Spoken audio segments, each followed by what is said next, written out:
O som de uma garrafa de Dom Perignon de US$ 200 estilhaçando no chão de azulejos não me assustou tanto quanto o olhar maníaco nos olhos da minha irmã, Karina. Ela gritou que minha cadeira de rodas preta parecia um pedaço feio de carvão, arruinando sua foto de noivado perfeita. Então ela me empurrou direto para a torre de taças de champanhe, e sangue se misturou com vinho espumante. Eu não conseguia mover minhas pernas para me levantar, mas Karina havia cometido um erro fatal. Ela não sabia que a mulher elegante que acabara de atravessar o gramado e correra para estabilizar meu pescoço com a precisão profissional de uma grande especialista era a Droar, Helena Costa, tia do noivo. Ela também era a mesma pessoa que havia parafusado 8 pinos na minha coluna 24 meses atrás, e desta vez, a Droar Costa não estava usando um bisturi. Ela estava usando a lei.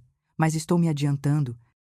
Para entender como uma irmã biológica poderia ser tão cruel, preciso levá-los de volta a 1 hora antes, quando os portões de ferro forjado do Jardim Botânico da Primavera se abriram pela primeira vez, revelando o que só poderia ser descrito como um sonho febril, em tons pastel, rosas cor-de-rosa, hortênsias verde-menta e lírios cor-de-creme transbordavam de cada superfície disponível, fitas delicadas se entrelaçavam em colunas brancas, um quarteto de cordas tocava algo barroco e caro perto de uma fonte de mármore. Esta era a visão de perfeição de Karina, e eu estava prestes a me tornar a única mancha preta em sua tela imaculada. O código de vestimenta obrigatório era pastel de primavera, rosa bebê ou verde menta. O convite havia especificado em caligrafia elaborada, sem exceções. Eu havia cumprido a regra usando um vestido de seda rosa pálido que encontrei em promoção na Renner, o tipo de vestido que me fazia sentir quase bonita apesar de tudo. O tecido caía bem sobre minhas pernas atrofiadas, e eu até havia arrumado meu cabelo em ondas suaves que caíam pelos meus ombros, mas minha cadeira de rodas ultraleve de carbono era preta fosca, um equipamento especializado que custava R$ 25.000 e que eu havia economizado uma eternidade para comprar, cada centavo dos meus benefícios de aposentadoria, cada cheque de aniversário de parentes distantes, cada real que eu conseguia juntar com trabalhos de edição autônomos, tudo foi para esta cadeira.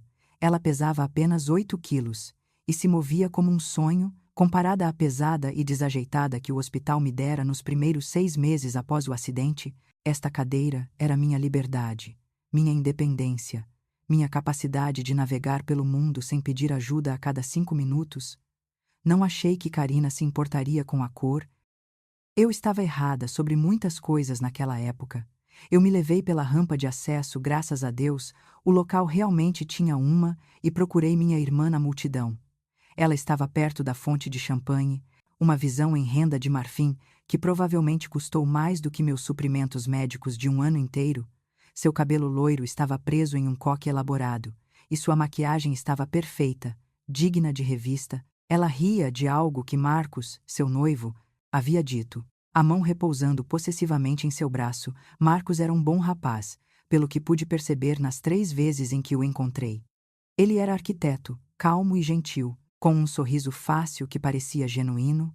Eu me perguntava mais de uma vez o que ele via em Karina. Mas, novamente, Karina sempre foi boa em mostrar às pessoas apenas o que ela queria que vissem. Eu me aproximei com total sinceridade, passando por grupos de convidados que educadamente se afastaram. Meu coração batia forte no peito. Apesar de tudo, apesar dos 2 anos de silêncio frio, apesar da maneira como ela reescreveu a história para se fazer de vítima, eu ainda esperava, ainda acreditava que, em algum lugar dentro da minha irmã, estava a garota que costumava trançar meu cabelo antes dos recitais de dança, que costumava me dar biscoitos escondido, quando minha mãe me colocava naquelas dietas horríveis antes das apresentações. Karina, chamei, minha voz brilhando com uma alegria forçada. Ela se virou, e por um breve momento vi algo passar por seu rosto. Aborrecimento, nojo. Foi tão rápido que eu poderia ter imaginado. Rebeca, ela disse, o sorriso não alcançando seus olhos. Você conseguiu vir. A maneira como ela disse. Você conseguiu vir. Como se esperasse que eu falhasse. Ou talvez esperasse que eu não viesse. Engoli a mágoa e estendi uma pequena caixa de presente embrulhada em papel, com estampa de rosas vintage. Dentro havia um par de brincos de pérolas vintage que eu encontrei depois de semanas procurando em sites de antiguidades e vendas de propriedades. Karina havia dito. Anos atrás, quando ainda éramos próximas, quando o carro ainda não havia batido na árvore, quando eu ainda conseguia ficar na ponta dos pés e executar 32 fouetés perfeitos, que adorava pérolas vintage. Elas me lembram as joias da vovó. Ela disse. As pérolas que a vovó usou nas fotos do casamento, aquelas que se perderam quando ela faleceu, para comprar esses brincos, tive que sacar dinheiro do meu fundo de emergência para medicamentos, a conta que eu mantinha para quando o seguro inevitavelmente negasse a cobertura de algo essencial, mas eu queria dar a Karina algo significativo, algo que dissesse, eu ainda te amo. Mesmo que ela tivesse deixado claro que não me amava de volta, eu ingenuamente esperei por um sorriso, ou pelo menos um aceno de reconhecimento. Karina pegou a caixa com 2 dedos, como se ela pudesse contaminá-la. Abriu-a sem cerimônia, olhou para as pérolas aninhadas no papel de seda e torceu o lábio, de segunda mão. Ela disse, como se fosse um diagnóstico, parece velho, isso não combina em nada com meu vestido Vera Wang. Ela casualmente deixou a caixa de presente em uma mesa de coquetel próxima, mal olhando para ela. Antes que sua atenção voltasse para o celular, seu polegar rolava, provavelmente verificando quantas curtidas seu anúncio de noivado havia recebido no Instagram. Meu coração se apertou. Uma sensação física como se alguém tivesse alcançado meu peito e o apertado. Mas engoli minhas lágrimas pelo bem da paz familiar que meus pais sempre me forçavam a manter. Não cause problemas, Rebeca. Sua irmã está passando por um momento estressante. Seja a pessoa madura, Rebeca. Ela não quis dizer isso dessa forma, exceto que ela quis. Ela sempre quis. Foi então que o olhar de Karina caiu sobre minha cadeira de rodas, e toda a sua postura mudou de desinteressada para abertamente hostil. O que é isso?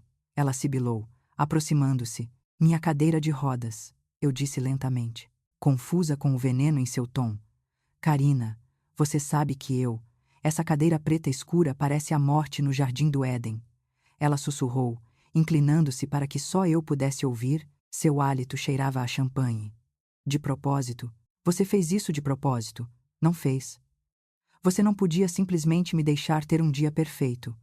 Karina, eu não. Esta é minha cadeira. Eu preciso dela para. Mas ela já estava se afastando. Seus saltos estalando bruscamente contra o caminho de pedra, eu a observei enquanto ela ia direto para uma estação de serviço próxima, onde roupas de cama e suprimentos extras estavam empilhados em uma mesa dobrável. Ela pegou uma toalha de mesa sobressalente branca, claro, imaculada, e a abriu com um som parecido com o estalo de um chicote. Ela marchou de volta para mim, a toalha de mesa esvoaçando atrás dela como uma capa. Cubra essa pilha de lixo agora mesmo, ela disse, sua voz baixa e perigosa. Antes que eu pudesse responder, ela tentou cobrir minhas pernas, a cadeira, como se eu fosse um móvel que não se encaixava na sua estética, como se eu fosse algo vergonhoso que precisava ser escondido. Pela primeira vez em 2 anos aceitando a culpa por um acidente que não causei, 2 anos suportando seu desprezo, seus comentários maldosos e sua versão revisada da história, eu revidei, agarrei a toalha de mesa e a empurrei para longe. Não. Uma palavra tão pequena, consequências tão enormes. O rosto de Karina ficou vermelho, manchas avermelhadas apareceram em seu pescoço e bochechas. Ela puxou a toalha de mesa de volta e se afastou, mas não antes de eu ouvi-la murmurar, vadia ingrata. Na hora seguinte, observei da periferia enquanto Karina circulava pela multidão, seu charme no máximo. Eu a observei sussurrar para os convidados, e os observei lançar olhares em minha direção com expressões que variavam de pena a suspeita. Eu sabia o que ela estava fazendo, já a tinha visto fazer isso antes.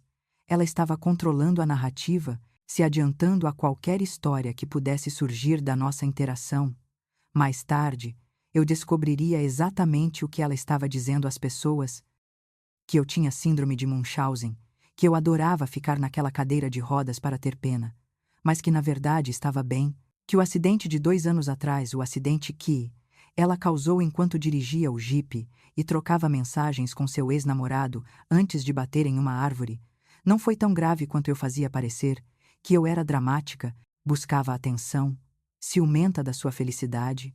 Ela estava usando minha tragédia para me pintar como uma mentirosa aos olhos de todos. E o pior, alguns deles acreditaram nela.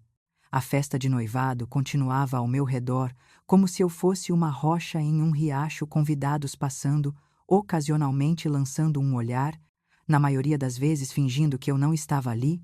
Parei perto do roseiral, longe das principais festividades, e observei minha irmã flutuar de grupo em grupo como uma borboleta pastel. Marcos me viu uma vez e começou a vir até mim, mas Karina o interceptou suavemente, entrelaçando o braço no dele e redirecionando-o para um casal idoso perto da fonte. Eu me perguntava se ele sabia, se ela havia contado a ele a história real do acidente, ou se ele havia recebido a versão higienizada, aquela em que eu era a imprudente, a bêbada, a que havia arruinado tudo. Cerca de 1 hora depois do início da festa, apareceu um fotógrafo, um sujeito hipster com coque e equipamento caro. Ele começou a montar o equipamento perto da área do palco principal, uma plataforma elevada decorada com o que deviam ser R$ 1.000 em peônias. Fotos de família, Karina anunciou, sua voz cortando o som do quarteto de cordas. Todos se reúnam. Eu permaneci onde estava. Talvez se eu ficasse quieta o suficiente, pequena o suficiente, ela se esquecesse de mim. Sem sorte, os olhos de Karina me encontraram do outro lado do gramado. Ela gesticulou impacientemente, seu sorriso fixo e congelado. Eu me levei lentamente, temendo a próxima humilhação que me esperava. O resto da família já estava se reunindo, mamãe e papai, parecendo desconfortáveis em suas roupas elegantes, os pais de Marcos, parecendo ricos e vagamente confusos, vários tios, tias e primos preenchendo as lacunas, e lá, no extremo esquerdo da formação, estava uma grande cadeira de banquete com fita rosa, daquelas com encosto reto e braços, daquelas que exigem força central e equilíbrio para sentar com segurança, o tipo que eu absolutamente não podia usar. Rebeca, Karina disse docemente, sua voz pública pingando de calor artificial, mova a cadeira de rodas para outro lugar. Sente-se naquela cadeira, quero que esta foto seja uniforme. Todos estavam observando. O fotógrafo tinha a câmera levantada, pronto para fotografar. Mamãe fazia sua cara de, por favor, não cause uma cena. Papai estava olhando para os sapatos. Karina, eu disse calmamente, tentando manter minha voz firme. Você sabe que tenho uma lesão medular T10? Não tenho equilíbrio central para sentar em uma cadeira comum, eu vou cair. Eu já havia explicado isso antes, inúmeras vezes nos últimos 2 anos. Uma lesão medular completa T10 significa que não tenho sensação ou movimento aproximadamente do meu umbigo para baixo, não tenho músculos abdominais para me manter ereta, nenhuma capacidade de me segurar se eu começar a tombar. Sentar em uma cadeira comum sem apoio era como pedir a alguém para se equilibrar em uma corda bamba sem vara, teoricamente possível, por cerca de 5 segundos antes que a física e a gravidade vencessem. O sorriso de Karina não vacilou, mas algo escuro e feio brilhou em seus olhos. Você é boa em estragar as coisas, ela disse, sua voz ainda açucarada para o benefício da multidão, mas com uma borda afiada o suficiente para cortar. Então, inclinando-se mais perto, ela sussurrou.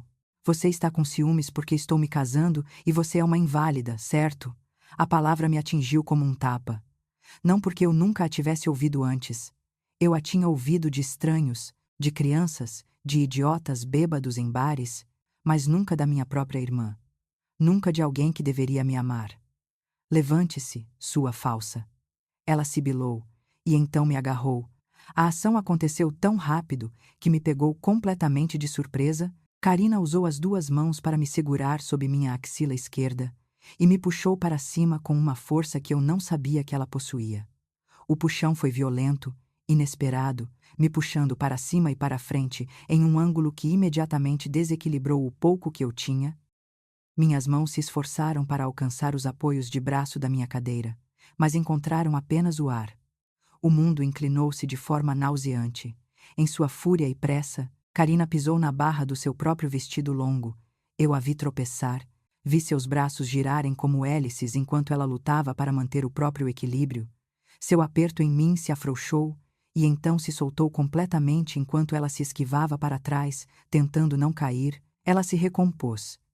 Deu um passo para trás, Recuperou o equilíbrio com a graça de alguém que ainda tinha controle total do corpo. Eu não tive tanta sorte. Minha parte inferior do corpo estava imóvel. Um peso morto que eu não conseguia controlar ou compensar. O impulso do seu puxão me lançou para frente.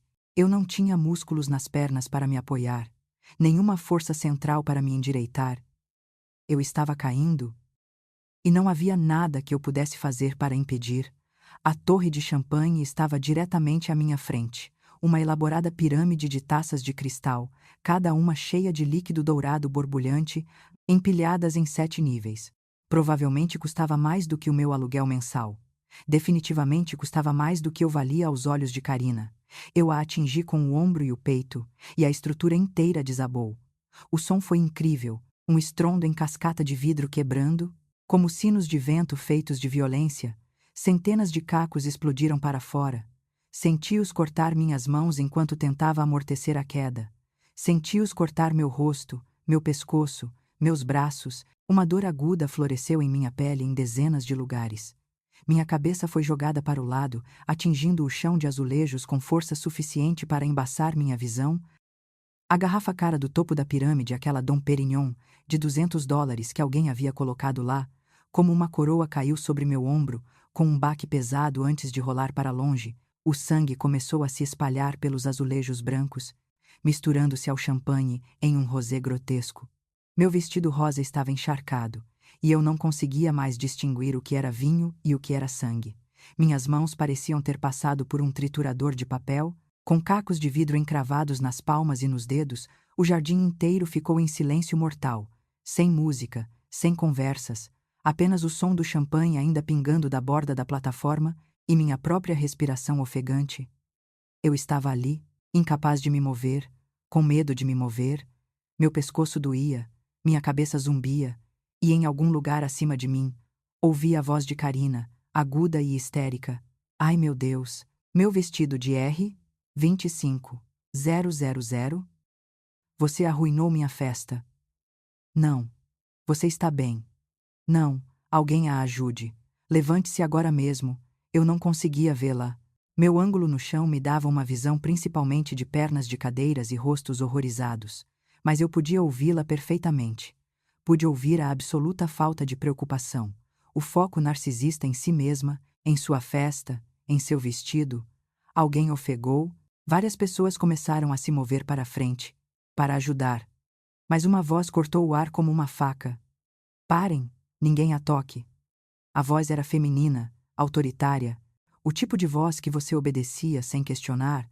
Através da minha visão embaçada, vi uma mulher largar sua bolsa Gucci na grama e passar por um garçom. Ela se movia com propósito, com a confiança de alguém que sabia exatamente o que fazer em uma emergência. Ela se ajoelhou ao meu lado na poça de vinho e sangue, sans s'importar comme ce élégante tailleur crème. Suas mãos eram gentis, mas firmes, enquanto as colocava de cada lado da minha cabeça, estabilizando meu pescoço na técnica médica padrão de imobilização cervical. Ouça-me com atenção, ela disse, sua voz calma e profissional. Não tente se mover. Não vire a cabeça. Eu vou mantê-la estável até que os paramédicos cheguem. Eu conhecia aquela voz, Dra. Helena Costa, tia de Marcos, chefe de neurocirurgia do Hospital Monte Sinai, a mulher que salvou minha vida 24 meses atrás. Dra. Costa olhou para cima, seu olhar penetrante encontrando Marcos na multidão. Ligue para o 190 imediatamente. Relate uma lesão na coluna e agressão. Peça polícia e ambulância. Agora mesmo, agressão. A voz de Karina ficou estridente. Do que você está falando? Ela caiu. Foi um acidente. Mas a Dra. Costa não estava olhando para Karina. Ela estava olhando para mim, e algo em sua expressão, uma mistura de reconhecimento e fúria, me disse que ela sabia exatamente quem eu era. Ela sabia no momento em que me viu cair. Rebeca Moraes. Ela disse suavemente. Só para mim, eu te conheço. Eu vou cuidar de você. Você está segura agora. E apesar da dor, apesar do sangue, apesar de tudo, senti algo dentro de mim finalmente se libertar. Eu não estava mais sozinha. Os minutos que se seguiram existiram em uma bolha estranha e desconectada. O tempo se movia diferente quando você estava deitada no chão, mantida imóvel pelas mãos firmes de alguém que sabia exatamente quão frágil era sua coluna. Eu podia ouvir tudo, cada conversa sussurrada, cada suspiro chocado, cada clique de um celular com câmera, mas eu não conseguia reagir, não conseguia virar a cabeça, só conseguia olhar para o céu azul perfeito e a renda dos galhos das árvores acima de mim, enquanto a Droá Costa mantinha seu aperto. Você está indo muito bem, Rebeca, ela disse em voz baixa. Continue respirando, lenta e constantemente. Isso mesmo, em algum lugar à minha direita, Karina estava em pânico. Tia Helena, você está exagerando. Sua voz tinha aquela qualidade particular de pânico que surgia quando um narcisista percebia que estava perdendo o controle da narrativa. Ela está fingindo. Ela pode andar. Ela só está rindo para estragar o meu dia? As mãos da doutora Costa não se moveram da minha cabeça, mas sua voz poderia ter congelado nitrogênio. Senhorita Moraes, ela disse, alto o suficiente para que todos ouvissem. Eu sou quem pessoalmente inseriu 8 parafusos pediculares nas vértebras, T10 e T11 de sua irmã, há 24 meses no Hospital Monte Sinai. Eu conheço a estrutura de seus ossos quebrados melhor do que ela mesma. Um suspiro coletivo da multidão. Eu não conseguia ver os rostos deles, mas podia imaginá-los. A lenta percepção, as peças se encaixando. Você quer discutir conhecimento médico com a chefe de neurocirurgia, Adra Costa continuou. Seu tom deixando claro que não era realmente uma pergunta. Silêncio de Karina. Silêncio abençoado e lindo. A confirmação de um especialista médico de ponta tinha mais peso do que qualquer uma das mentiras de Karina. Todos os seus rumores sussurrados durante a festa sobre síndrome de Munchausen, sobre fingir, sobre buscar atenção, desmoronaram como a torre de champanhe, quebrados tão completamente quanto, da minha posição no chão, eu podia ver alguns dos convidados mais claramente agora. Uma senhora idosa que eu não reconhecia tinha a mão na boca, lágrimas nos olhos. Um casal mais jovem estava paralisado, o homem com o braço protetoramente em volta da mulher, e ali, na beira da minha visão, estava Marcos. Seu rosto havia ficado completamente branco. Sua expressão chocada. Karina estava paralisada, seu coque perfeito começando a se desfazer. Seu vestido de R25000 manchado de champanhe. E notei com uma satisfação sombria algumas gotas do meu sangue. Ao nosso redor, sussurros ondularam pela multidão como vento pela grama. Você viu o que ela fez? Ela a puxou da cadeira de rodas. Aquela pobre garota. Ela vai ficar bem. Alguém disse que a irmã estava mandando mensagens durante o acidente de carro também. É verdade. Ela realmente o causou. Quanto a mim, deitada ali em meio à dor e ao caos, vidro ainda incrustado na minha pele, sangue secando pegajoso no meu rosto, pensei: ainda estou viva, como poderia piorar? Era quase engraçado, de uma forma sombria, sobreviver a um terrível acidente de jipe que havia matado meus sonhos de balé e meu futuro, que me deixou com 8 parafusos segurando minha coluna e sem sensibilidade abaixo da cintura, me deu uma certa calma, uma experiência absoluta em sentir a sobrevivência. Eu já havia enfrentado a pior coisa que podia imaginar. Tudo depois disso eram apenas detalhes, mas essa revelação pública, essa exposição da verdadeira natureza de Karina, isso era algo novo, algo que parecia quase justiça. O som de sirenes cortou o jardim, aumentando de volume. Em minutos, paramédicos me cercavam, seus movimentos eficientes e práticos. Eles trabalhavam em conjunto com a doutora Costa, que lhes deu uma avaliação rápida da minha condição e histórico médico, 10 completo, hardware no lugar, trauma recente na cabeça e coluna cervical. Ela recitou: múltiplas lacerações, possível concussão, quero-a com colar cervical e em prancha rígida, e alguém ligue para o Hospital Geral do Condado. Diga a eles que Helena Costa está acompanhando a paciente e quero exames de imagem imediatamente. Os paramédicos não a questionaram. Quando um neurocirurgião dava ordens, você a seguia, aplicaram um colar cervical rígido, cuidadosamente me rolaram para uma prancha rígida e me prenderam com tiras.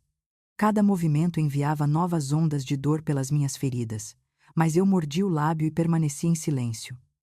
Eu já havia tido coisa pior, eu havia sobrevivido a coisa pior. Enquanto me levantavam para a maca, finalmente tive uma visão completa da cena. A torre de champanhe demolida, o azulejo encharcado de sangue, os cacos de cristal espalhados capturando o sol da tarde como diamantes, e os convidados, pelo menos 50 deles, todos olhando com expressões variadas de horror, pena e fascínio mórbido. Este deveria ser o dia perfeito de Karina, seu momento sob os holofotes. Em vez disso, tornou-se sua exposição. 2 policiais chegaram com a ambulância, e eu os observei se aproximar de Karina. Uma delas, uma mulher com o cabelo preso em um coque severo, pegou um bloco de anotações. Senhora, precisamos fazer algumas perguntas sobre o incidente. O rosto de Karina era uma máscara de pânico mal contido. Foi um acidente. Eu estava apenas tentando ajudá-la a sentar para a foto. Ela é minha irmã. Eu nunca faria isso. Eu vi o que aconteceu.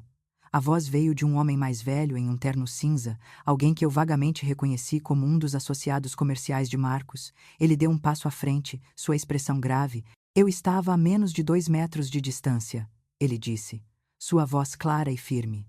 Meu nome é Lucas Silva. Eu a vi claramente. Ele acenou para Karina, usar as 2 mãos para agarrar a irmã e puxar com força e intenção. Isso não foi acidental ou um deslize da mão.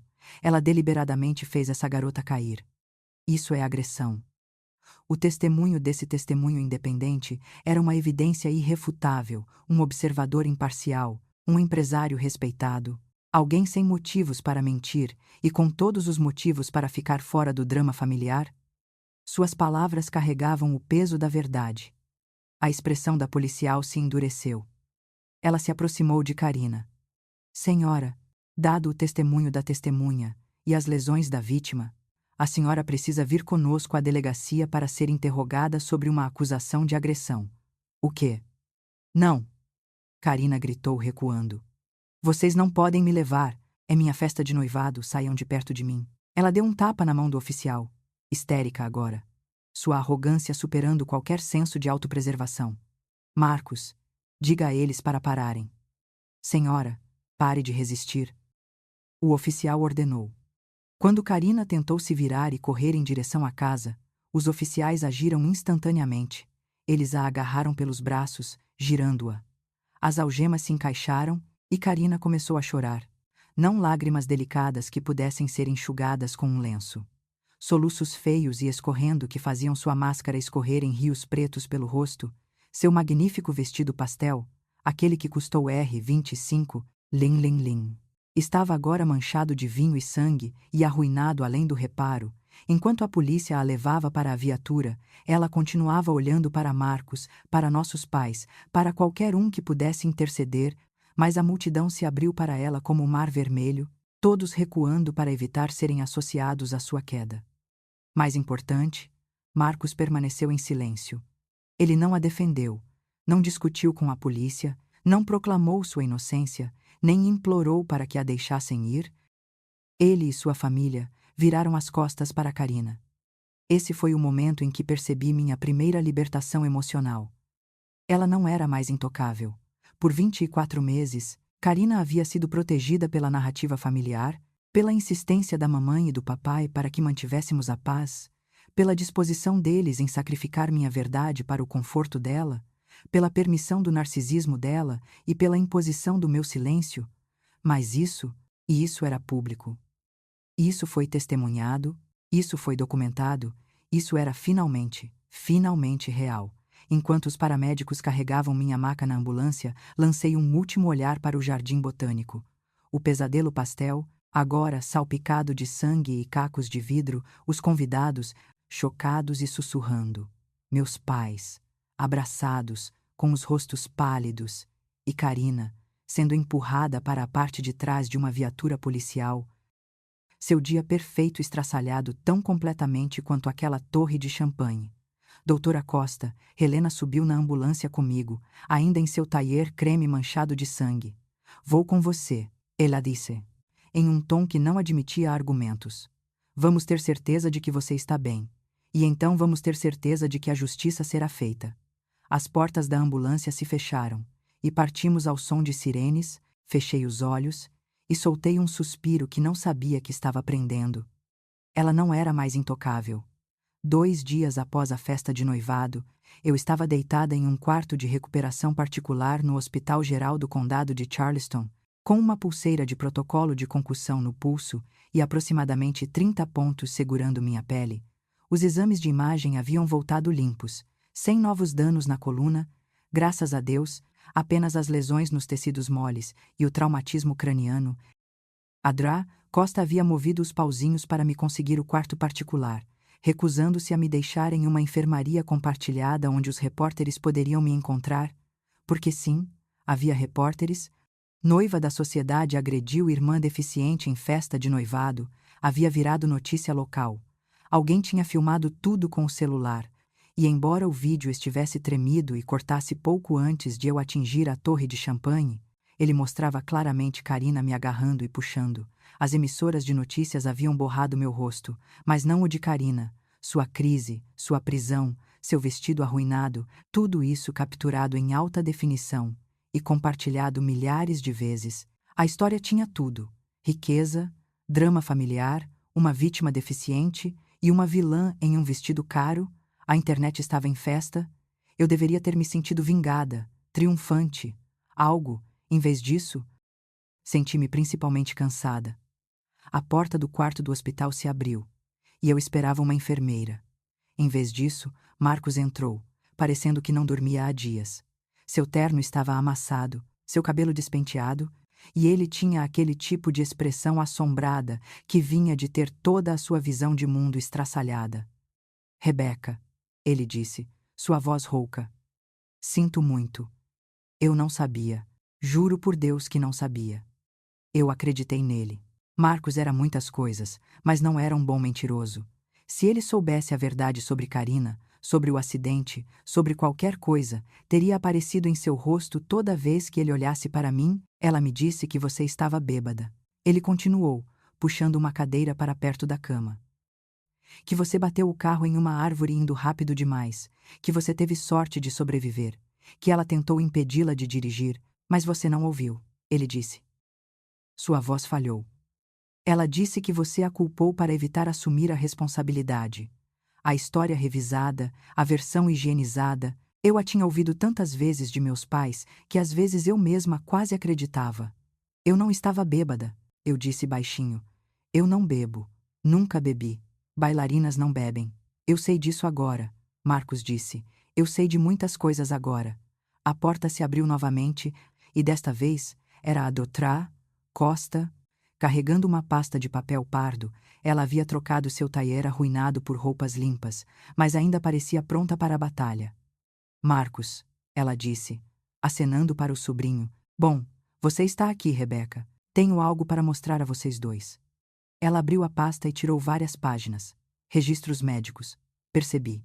Aqueles da minha cirurgia original, 24 meses atrás. Doutora, Costa começou.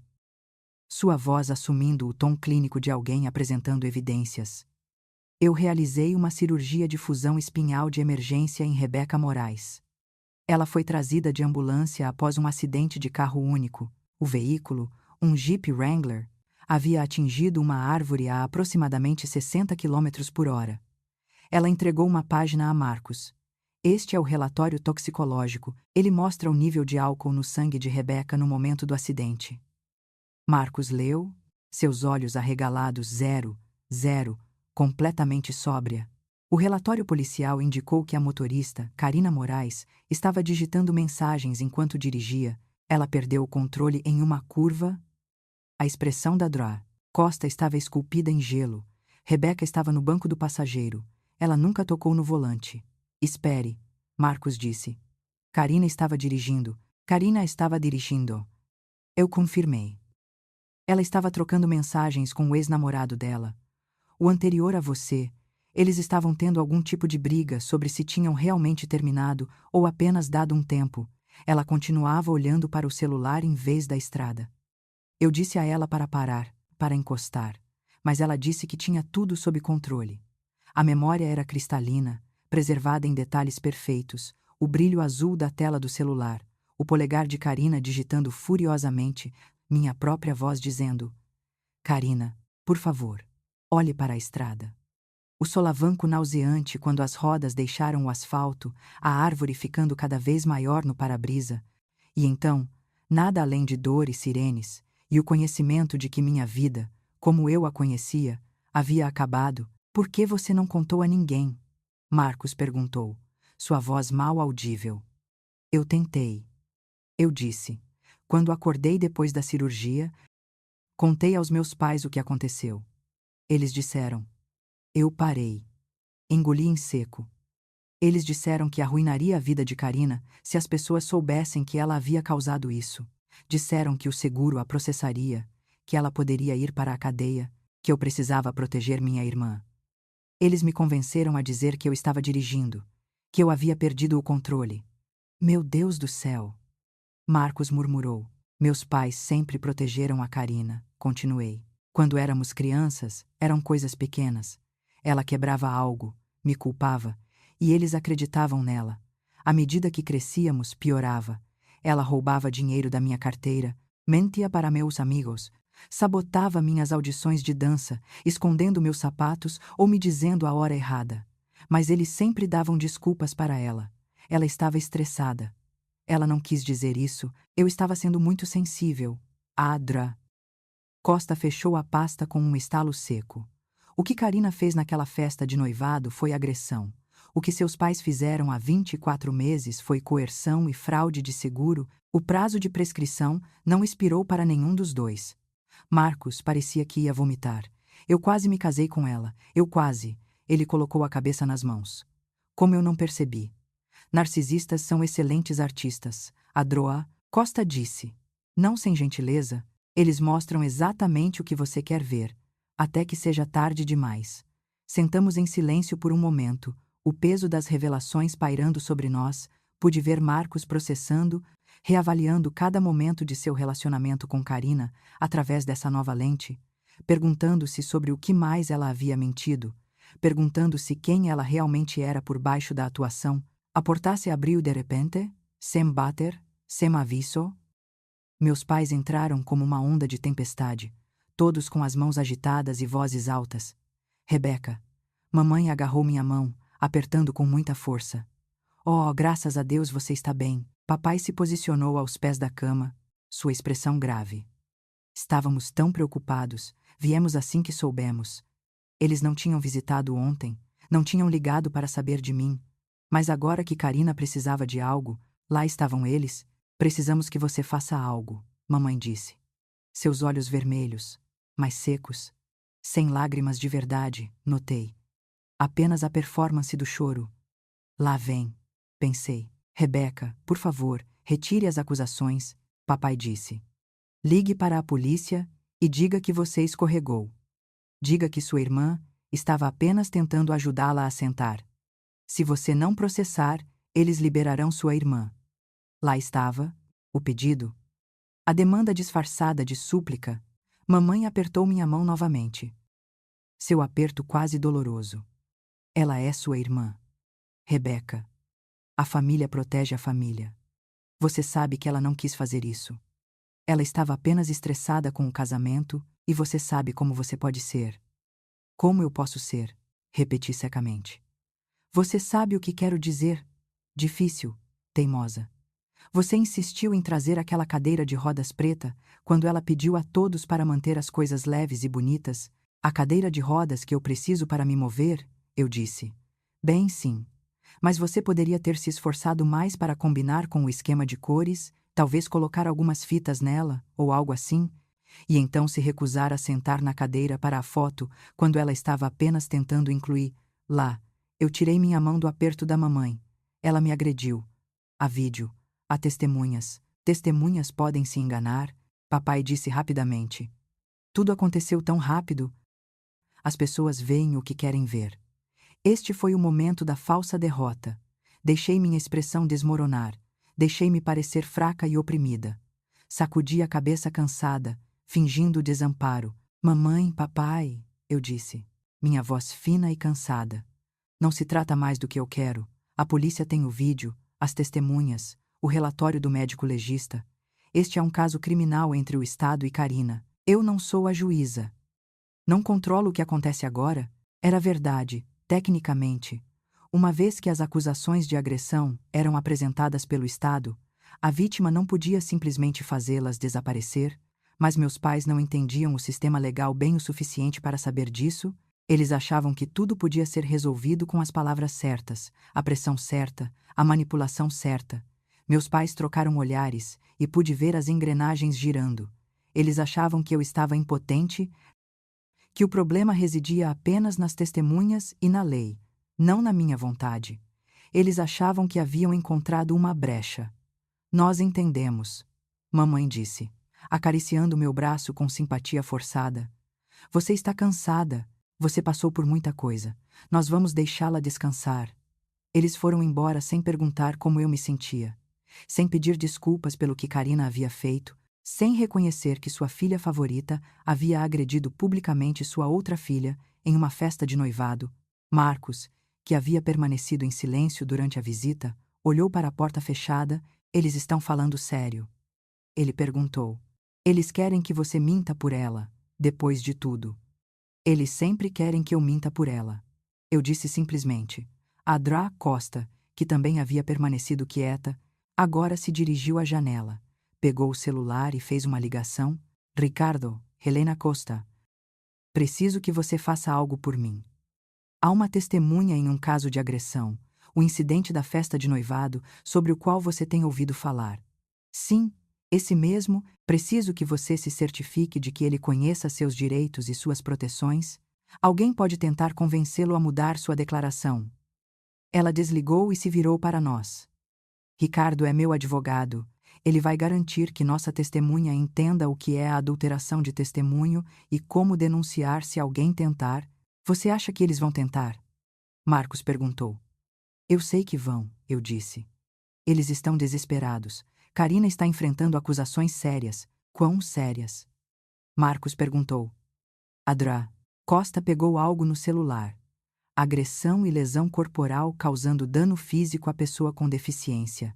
Isso é um fator agravante.